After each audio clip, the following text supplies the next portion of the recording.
can't assume Indian manufacturers are incapable. Supreme Court criticizes Gwalior municipality for restricting tender to foreign companies. The Supreme Court recently criticized the Gwalior Municipal Corporation (GMC) for its arbitrary tendering process, allowing only multinational brands to submit bids, purportedly to ensure quality assurance.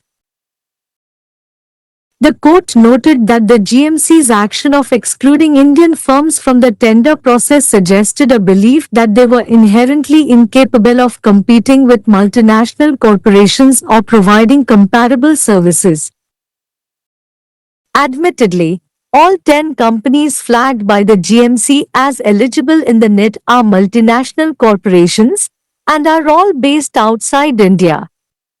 This fact clearly indicates that the GMC ostensibly believes that a company's status as a global entity ipso facto confers on it the requisite repute and expertise necessary to undertake the specified works. In our considered opinion, it is wholly untenable to argue that Indian manufacturers, such as the present appellant, are inherently incapable of competing with international products, or that any service tendered by them would be of an inferior nature.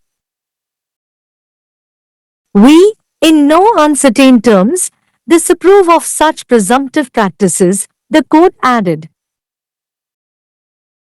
A bench comprising Justices Surya Kant and N.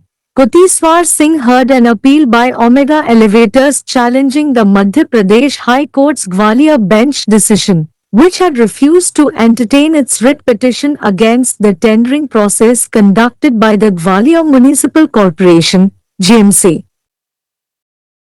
The GMC had issued a notice inviting tender, NIT, for the supply, installation, testing, commissioning, and maintenance of lifts under the Pradhan Mantri Awas Yojana. The appellant Omega Elevators was not permitted to participate in the tender because the GMC had pre-selected only 10 companies, all multinational corporations based outside India, to submit bids. The GMC's rationale was that these were the 10 most reputed firms and this selection would ensure quality. Challenging its exclusion by the GMC, the appellant sought the High Court's interference. However, relying on the decision in Global Energy Limited and Another versus Adani Exports Limited and Others, 2005, 4 SEC 435 that courts should not generally interfere with tender terms unless they are arbitrary, discriminatory, or malicious, the High Court dismissed the writ petition prompting the appeal to the Supreme Court. At the outset, the court found the GMC's reasoning for restricting the bidding to 10 foreign companies to be conjectural and based on mere presumption. It rejected the idea that Indian manufacturers are inherently incapable of competing with international products or that their services would be inferior. The court called such presumptions wholly untenable and disapproved of such presumptive practices.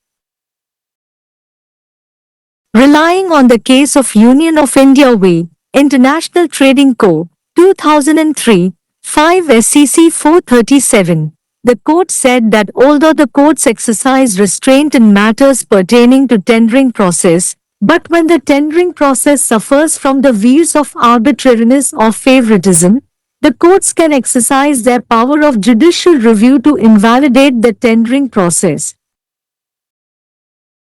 Because the entire work was completed by the successful bidder, the court disposed of the case as infructuous but strongly criticized the GMC's approach.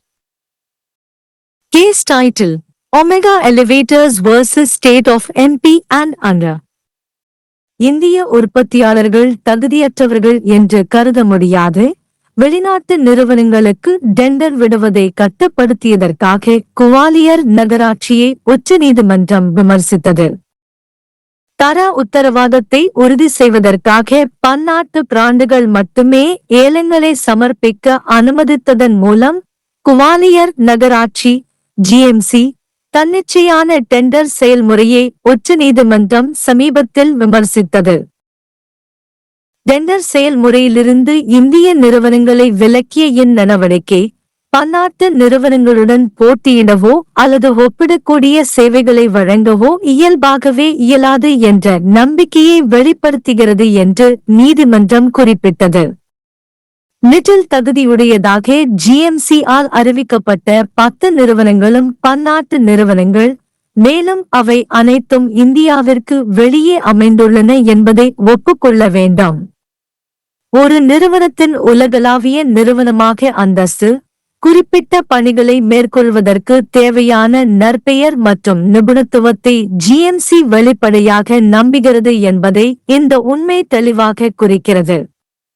எங்கள் கருத்தில், இந்திய உற்பத்தியாளர்கள், தற்போதைய மேல்முறையீட்டாளர் போன்றவர்கள், சர்வதேச தயாரிப்புகளுடன் போட்டியிட இயல்பாகவே தகுதியற்றவர்கள் என்றோ அல்லது அவர்களால் வழங்கப்படும் எந்தவொரு சேவையும் தரமற்றதாக இருக்கும் என்றோ வாதிடுவது முற்றிலும் ஏற்றுக்கொள்ள முடியாதது. நாங்கள் நிச்சயமாக அத்தகைய ஊக நடைமுறைகளை மறுக்கிறோம். நீதிமன்றம் மேலும் கூறியது. குவாலியர் நகராட்சி நிறுவனம் GMC நடத்திய டெண்டர் செயல்முறைக்கு எதிரான அதன் ரீட் மனுவை ஏற்க மறுத்த மத்திய பிரதேச உயர் நீதிமன்றத்தின் குவாலியர் பெஞ்ச் தீர்ப்பை எதிர்த்து ஒமேகா எலிவேட்டர்ஸ் தாக்கல் செய்த மேல்முறையீட்டை நீதிபதிகள் சூர்யா காந்த் மற்றும் என். கோடீஸ்வர் சிங் ஆகியோர் அடங்கிய அமர்வு விசாரித்தது. பிரதான் மந்திரி ஆவாஸ் யோஜனாவின் கீழ் லிப்ட்களை வழங்குதல், நிறுவுதல், சோதனை செய்தல், ஆணையிடுதல் மற்றும் பராமரிப்பு ஆகியவற்றிற்கான டெண்டரை அழைக்கும் அறிவிப்பை நெட் GMC வெளியிட்டது. மேல்முறையீட்டாளர் ஒமேகா லிஃப்ட் டெண்டரில் பங்கேற்க அனுமதிக்கப்படவில்லை, ஏனெனில் GMC இந்தியாவிற்கு வெளியே உள்ள அனைத்து பன்னாட்டு நிறுவனங்களையும் ஏலங்களை சமர்ப்பிக்க முன்கூட்டியே 10 நிறுவனங்களை மட்டுமே தேர்ந்தெடுத்திருந்தது. இவை மிகவும் புகழ்பெற்ற 10 நிறுவனங்கள் என்றும் இந்த தேர்வு தரத்தை உறுதி செய்யும் என்றும் GMC கூறியது. GMC இதை விலக்கியதை எதிர்த்து மேல்முறையீட்டாளர் உயர் நீதிமன்றத்தின் தலையீட்டை நாடினார்.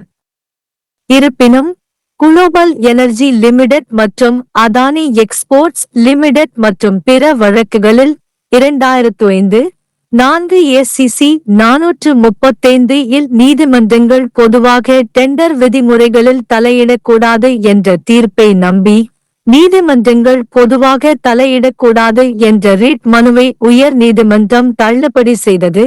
இதனால் உச்சநீதிமன்றத்தில் மேல்முறையீடு செய்யப்பட்டது. ஆரம்பத்தில் 10 வெளிநாட்டு நிறுவனங்களுக்கு ஏலத்தை கட்டுப்படுத்துவதற்கான காரணம் கருத்து என்றும் வெறும் அனுமானத்தின் அடிப்படையில் இருப்பதாகவும் நீதிமன்றம் கண்டறிந்தது. இந்திய உற்பத்தியாளர்கள் சர்வதேச தயாரிப்புகளுடன் போட்டியிட இயல்பிலேயே இயலாது அல்லது அவர்களின் சேவைகள் தரமற்றதாக இருக்கும் என்ற கருத்தை அது நிராகரித்தது. நீதிமன்றம் அத்தகைய அனுமானங்களை முற்றிலும் ஏற்றுக்கொள்ள முடியாதது என்றும் அத்தகைய ஊக நடைமுறைகளை ஏற்கவில்லை என்றும் கூறியது. இந்திய ஒன்றியம் எதிர் சர்வதேச வர்த்தக நிறுவனம் 2003 5 ACC 437 வழக்கை நம்பி, நீதிமன்றம் டெண்டர் செயல்முறை தொடர்பான விஷயங்களில் கட்டுப்பாடுகளை பயன்படுத்தினாலும் டெண்டர் செயல்முறை தன்னிச்சையான அல்லது பாரபட்சமான தன்மையால் பாதிக்கப்படும்போது டெண்டர் செயல்முறையை செல்லாததாக்க நீதிமன்றம் தங்கள் நீதித்துறை மறுஆய்வு அதிகாரத்தை பயன்படுத்தலாம் என்று கூறியது. வெற்றிகரமான ஏலதாரரால் முழு வேலையும் முடிக்கப்பட்டதால் நீதிமன்றம் வழக்கை பயனற்றது என்று தள்ளுபடி செய்தது. ஆனால் GMC இன் அணுகுமுறையை கடுமையாக விமர்சித்தது. வழக்கு தலைப்பு: ஒமேகா எலிவேட்டர்கள் vs MUP. अनार मानिलम। यह नहीं मान सकते कि भारतीय निर्माता अक्षम हैं। सर्वोच्च न्यायालय ने विदेशी कंपनियों को निविदा देने पर ग्वालियर नगर निगम की आलोचना की। सर्वोच्च न्यायालय ने हाल ही में ग्वालियर नगर निगम जीएमसी की मनमानी निविदा प्रक्रिया के लिए आलोचना की, जिसमें केवल बहुराष्ट्रीय ब्रांडों को ही बोलियां प्रस्तुत करने की अनुमति दी गई, जिसका उद्देश्य गुणवत्ता आश्वासन सुनिश्चित करना था। न्यायालय ने कहा कि निविदा प्रक्रिया से भारतीय फर्मों को बाहर रखने की जीएमसी की कार्रवाई से यह धारणा बनती है कि वे बहुराष्ट्रीय निगमों के साथ प्रतिस्पर्धा करने या तुलनीय सेवाएं प्रदान करने में स्वाभाविक रूप से अक्षम हैं। बेशक एनआईटी में पात्र के रूप में जीएमसी द्वारा चिह्नित सभी 10 कंपनियां बहुराष्ट्रीय निगम हैं और सभी भारत के बाहर स्थित हैं। यह तथ्य स्पष्ट रूप से इंगित करता है कि जीएमसी का स्पष्ट रूप से मानना है कि एक कंपनी की वैश्विक इकाई के रूप में स्थिति उसे निर्दिष्ट कार्यों को करने के लिए आवश्यक प्रतिष्ठा और विशेषज्ञता प्रदान करती है। हमारी सुविचारित राय में यह तर्क देना पूरी तरह से अस्वीकार्य है कि भारतीय निर्माता, जैसे कि वर्तमान अपीलकर्ता, स्वाभाविक रूप से अंतर्राष्ट्रीय उत्पादों के साथ प्रतिस्पर्धा करने में असमर्थ हैं या उनके द्वारा दी जाने वाली कोई भी सेवा निम्न प्रकृति की होगी। हम बिना किसी संदेह के इस तरह की अनुमानित प्रथाओं को अस्वीकार करते हैं, न्यायालय ने कहा। न्यायमूर्ति सूर्यकांत और न्यायमूर्ति ए.